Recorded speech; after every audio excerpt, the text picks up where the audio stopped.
ඔව් මම අද ඔයාලට කියලා දෙන්න යනවා මේක මම මේ වගේම වීඩියෝ එකක් කලින් කරලා තියෙනවා.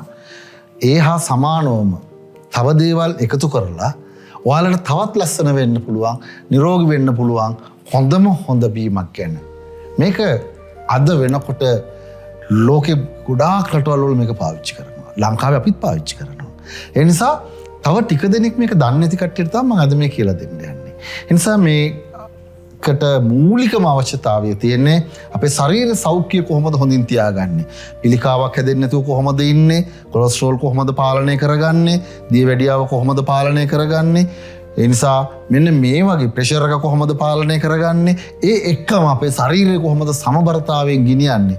ඒ කියන්නේ අපිට තියෙන ලොකුම ප්‍රශ්නේනේ අපේ තියෙන පැහැ රැක ගැනීම. ඒ වගේම තමයි අපිට හැම වෙලෙම අපි කැමති තව කෙනෙක් ඉස්සරහා ප්‍රසන්නව ජීවත් වෙන්න. ඒ නිසා ඒ ප්‍රසන්න භාවය රඳවගන්නේ කොහොමද?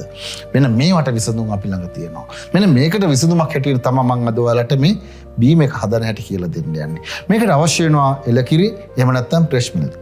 ඒ වගේම මේකට අවශ්‍ය වෙනවා කහ ගම්මිරිස් කුඩු. මේකට අවශ්‍ය වෙනවා කුරුඳු කුඩු. ඒ වගේම තමයි මී පැණි.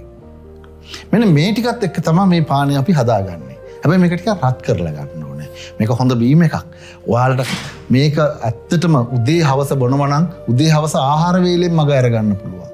ඔයාලට ආහාර ගන්න ඕනේ. එතකොට දිනකට එක වතාවක් ආහාර අරගෙන මේක බීලා ජීවත් වෙන්න පුළුවන්. මේකෙන් අපට අවශ්‍ය ශක්තිය, විටමින් ඒ සියල්ලම අපට ලැබෙනවා. ඒ නිසා අපි බලමු මේක හදාගන්නේ කොහොමද කියලා. අපිට අවශ්‍ය වෙන මේ වගේ කිරි, අපි කිරි ටික දාගන්නවා මේ වගේ භාජනයකට. දාලා මේක හොඳට රත් කරගන්නවා අපි. මේකටම අවශ්‍ය වෙනවා අපට මේකට එකතු කරනවා මේ වගේ කහ හැන්දක්, ඒ වගේම ගම්මිරිස් කුඩු ස්වල්පයක් දානවා. කුරුඳු අපි පාවිච්චි කරනකොට බොහොම පරිස්සමෙන් මේ වගේ ටිකක් කුරුඹු එකතු කරනවා. මේ ටික එකතු කරලා අපි මේක හොඳට මේ විදිහට කලවම් කරගන්නවා.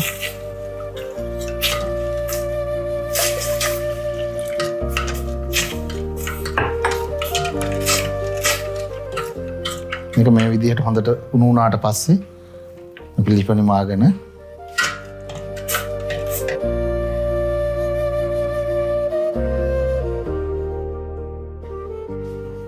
දැන් අපි ගෙනල්ලා මේක මේ විදිහට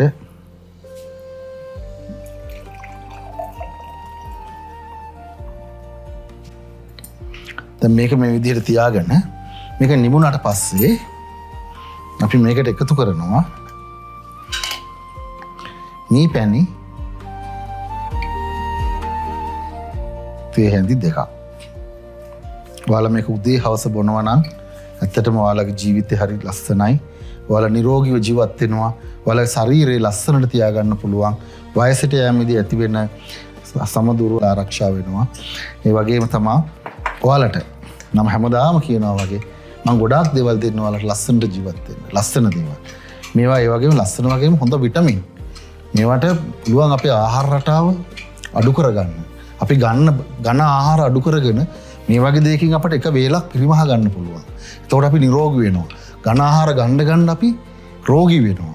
අපි පුළුවන් තරම් බලන්න ඉදිරියේදී අවුරුදු 40 ගියාට පස්සේ ඝන ආහාර අඩු කරලා දියර ආහාර වලට යන්න, එක වේලක් ආහාර ගන්න පුරුදු වෙන්න. ඝන ආහාරය. ඒ නිසා ඒවට මේ විසඳුම් තමයි මේ විදිහේ දේවල් තමයි අපි පාවිච්චි කරන්න ඕනේ. ඔයාලගේ ජීවිතය ලස්සන කරගන්න. ඔයාලා බය නැතුව බොන්න. මේවා ලෝකේ තියෙන মালටි විටමින් මේවා අය විටමින් පෙති ගිලින්න ඕනේ නැහැ. මේවා බොනවා නම් ඔයාලට ඇත්තටම නිරෝගීව ලස්සනට ජීවත් වෙන්න පුළුවන්. වයසට යෑමේදී ඇතිවෙන අවලස්සන දුර්වල වීම, ඇස්පෙනීම මේ සියලුම රෝග මේවට හොඳ විසඳුම් මේවා. ඒ නිසා ඔයාලා ඇත්තටම බය නැතුව මේවා දෙන්න, ළමයින්ට දෙන්න, වැඩිහිටියන්ට දෙන්න, ගැබිලි මව්වරුන්ට දෙන්න.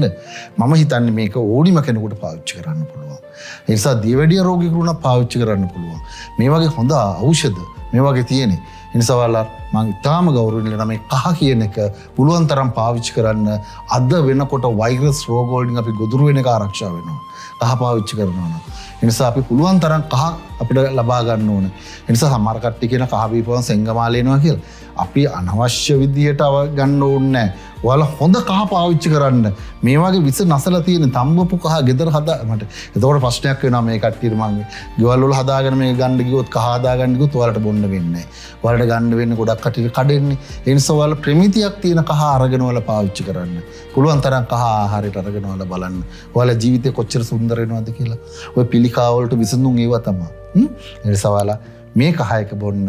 ඇත්තටම මේකට මං හිතන්නේ මාර ජීවයක් ලැබෙනවා. ඔයාලා නව පණක් ගන්න පුළුවන් හොඳ බීම එකක්.